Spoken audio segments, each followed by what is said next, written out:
Hey guys, and welcome back to G's Autos. Thank you so much for tuning in.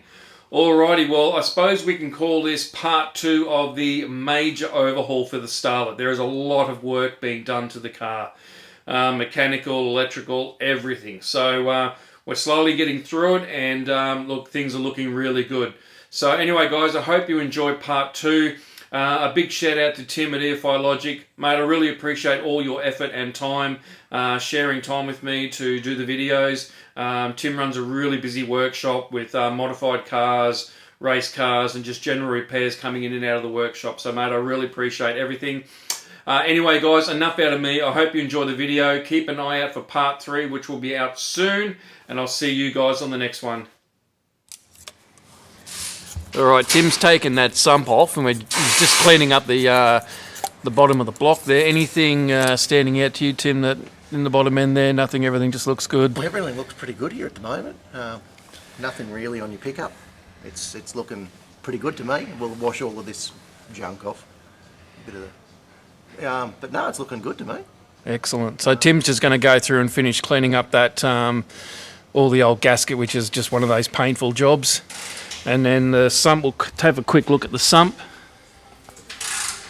So once again, that just all needs cleaning up, but there was no rings in the bottom there, Tim, no bearings or anything like that? No, nothing exciting in there really. So not at this stage anyway? No, when we turn it up. Alright, so the sump surface has been cleaned up, and it's all been washed out and rinsed and blown out with the air gun, so that's all good, ready to go. Now we'll just take a look at the bottom of the block. So let's see if I can get you in a better angle. So that's all been cleaned up. So all the old gunk, look, there's tiny little bits, but it's not going to anything there that's going to cause us an issue. Sorry about the angle, guys. So yeah, so that's all good, and I think we're ready to put the sump back on. So Tim's going to put some sealant on there, and then we're all good to go.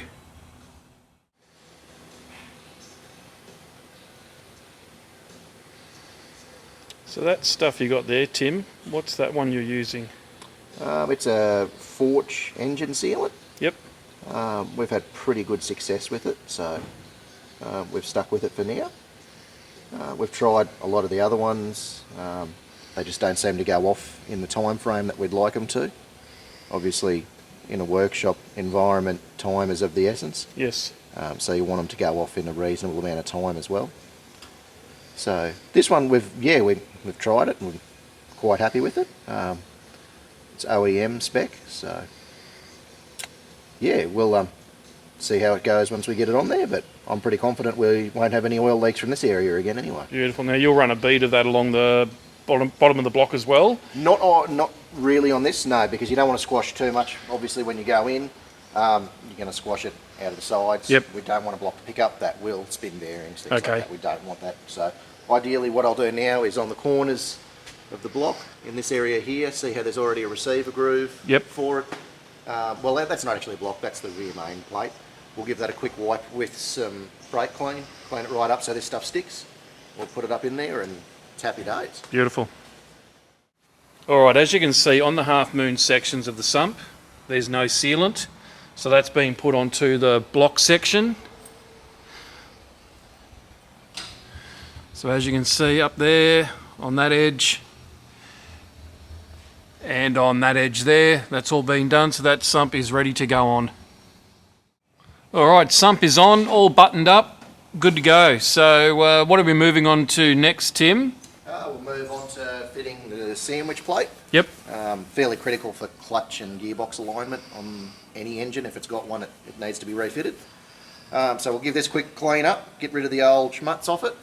Then we'll put the flywheel on. We'll go through a process. We'll show you how to tension all of that, and clutch and everything, and then we can lift the gearbox back up and in, and yeah, start to work on the Haltech wiring. Beautiful. Excellent.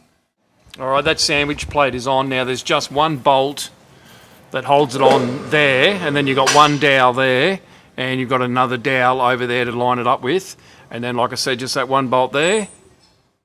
Alright, you can see it a bit better now that the new flywheel is on, and you can see the new holes that have been drilled for that compared to the to the original ones that were on it, so that's got the right PCD now, slips straight on, so that's all good. Tim, you were just talking to me before about the ARP bolts and the lubricants and the tensions. Yeah, that's right. ARP, with most of their packets of bolts, will supply a small packet of their lubricant that they specifically use to tension their bolts up with. So if you use oil or something or another type of grease, you can end up skewing the readings. So with these bolts, they come with a small packet of assembly lube, and they give us a specification that says we should be tightening these up to 70 foot-pound. Yep.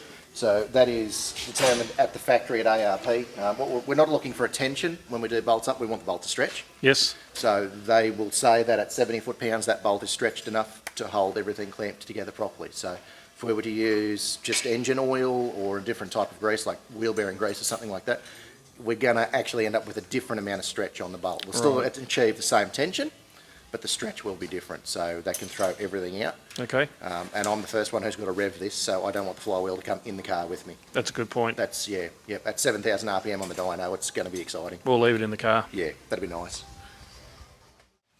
All right, that flywheel is on there now, all tensioned up and good. Now that surface there has had a wipe down just to remove any greasy or oily residue, and the same is being done to the clutch as well. So that's the old sticker there that was on there. Tim's just scraping that off now. Make sure there's nothing left on that surface.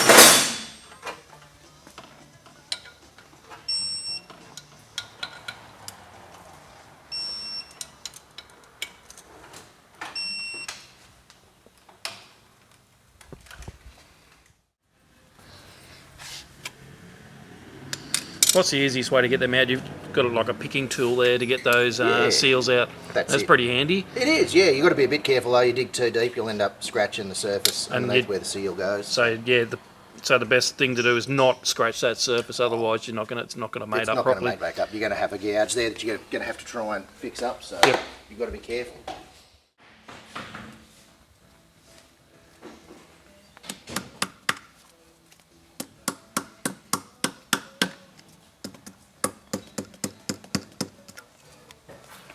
Now see how I'm installing this seal? Yep. This is totally the wrong way to do it. So I'm expecting the internet to absolutely go off at me about it. Because if Pete comes over and sees me doing this, he's going to yell. It's done now. Now another thing that's been fixed up on this is the throwout bearing. That's been replaced. That was making a very ugly, loud clunk every time the clutch came out. So it'll be nice not to have that anymore. So the gearbox, I think, now is all ready to go in, and so we'll chuck that in now.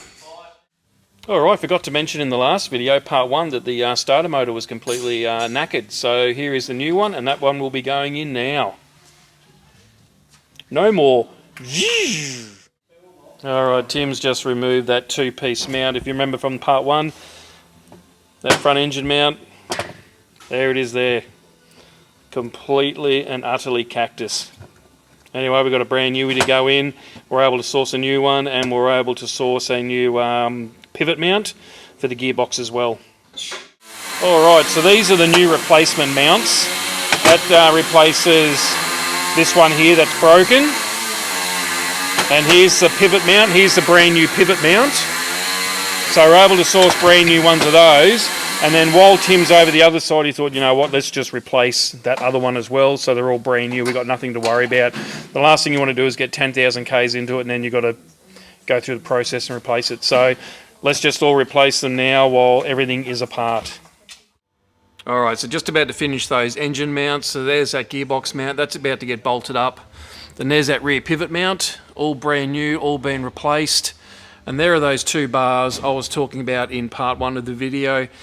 They mount from near the control arm and go back and bolt onto where the pivot mount bolts to the body.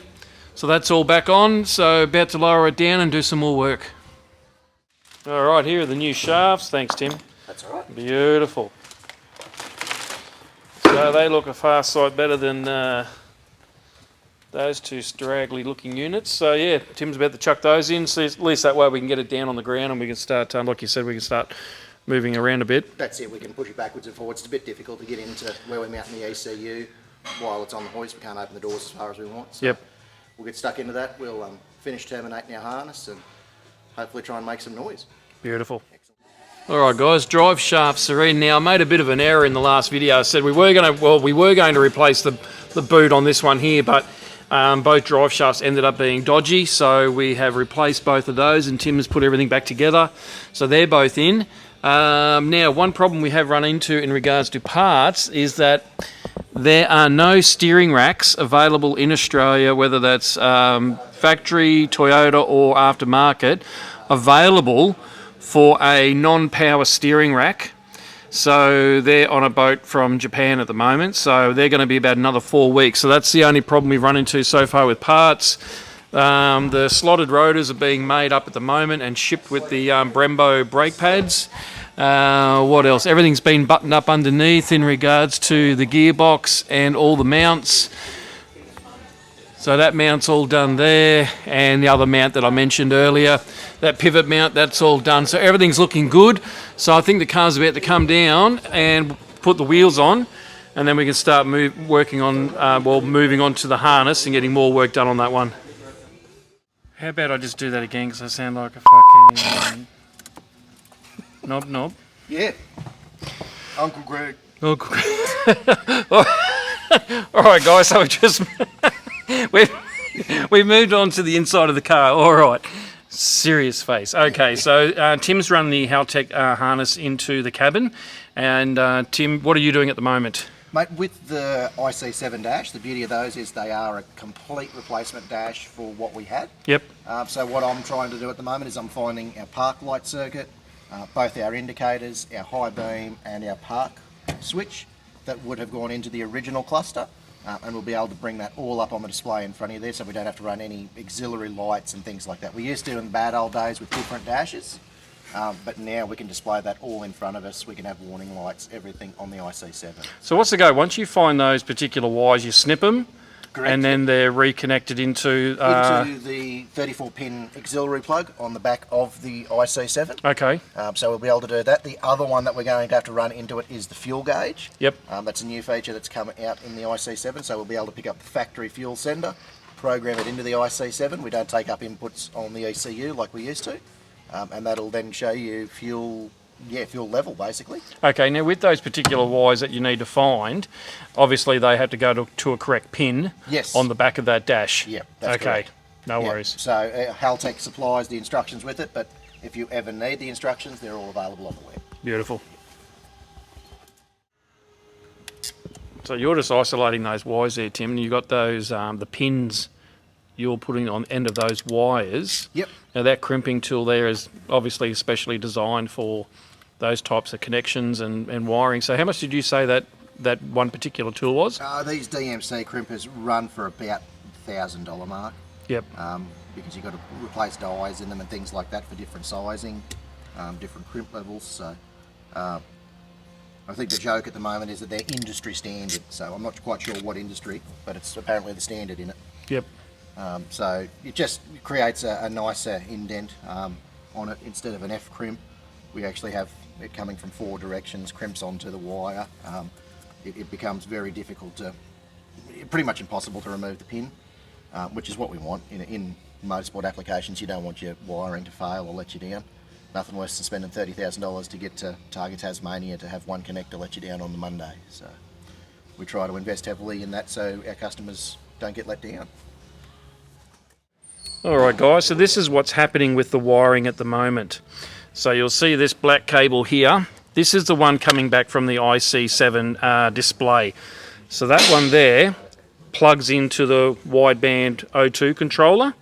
Okay, Now, what's already connected into the O2 controller is obviously the cable that gets connected to the O2 sensor. Okay, and that all came part of the kit. Okay, now this empty connector here on the O2, that actually piggybacks back into the harness, which then gets connected to the ECU. So that's where we're up to at the moment. Now Tim here is building a relay block. So I'll run through shortly what's actually being connected down here into for the relays, and that's going to be positioned up there where the ECU, the Haltech ECU is going. Alright, one thing I wanted to show you, it's very hard to show on camera, but just the ease of the pedal. It's something very hard to get across to someone watching the film, but that is just so nice. It's just slightly firmer than the original pedal. It's not where you're pushing it in and you're feeling pressure on your knee there or on your foot. It's just a beautiful feeling pedal.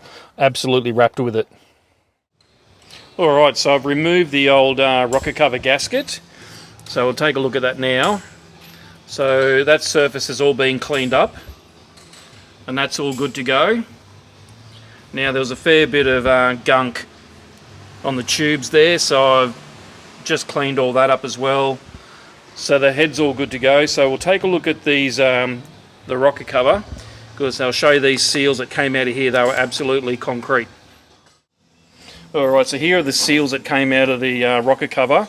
That one came out mostly intact, but as you can see, they were absolutely that old, dry, crusty. They just broke apart. So they'll all be replaced. Now, don't do what I did, and I actually gouged the lip there on there when I was taking them out with the picker tool, like what we saw earlier in the video. So I've just had to go with some memory tape and just smooth that surface down so there's no sharp edges or anything like that. So everything there is good to go. Alright, so the rocker cover's all been done. That is all back on and buttoned up. Now, new wiring is being run for the fuel pump, Tim, yeah? Yeah, mate, yep. So we're running new wires for the fuel pump. So I've just had to rip out all the back seat. That won't be going back in because I am going to get this set up as a two-seater and plated for that. So none of that will be going back in. So that's where we're up to at the moment.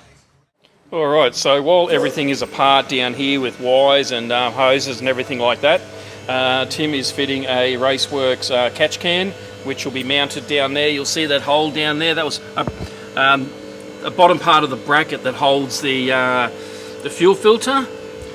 Just snap that bottom part of the bracket off, and then the catch can will get bolted there up against the firewall. Alright, the rear seat has been removed. That's all out now, as you can see. And because we're going to run new cable, I have removed that inside quarter interior panel. Now, I just want to show you something on that. Now, if you're reducing weight, don't take these out. You might need them for structural integrity. Now, I just want to show you this interior quarter trim. Now, if I lay that over like so, you'll see that this bit here is obviously fitted to this at the factory, and they melt the back of the knobs to keep it all as one piece. So I wasn't expecting that. I honestly thought that would be two pieces, and then I tried removing this out, but it's actually got two Phillips head screws holding it into the back there. So all I did was get onto the corner here and pull that out and away, and that removed it. But do be gentle, these plastics are pretty old now, and you might end up breaking it, but I managed to get it out without breaking it, so that's all good.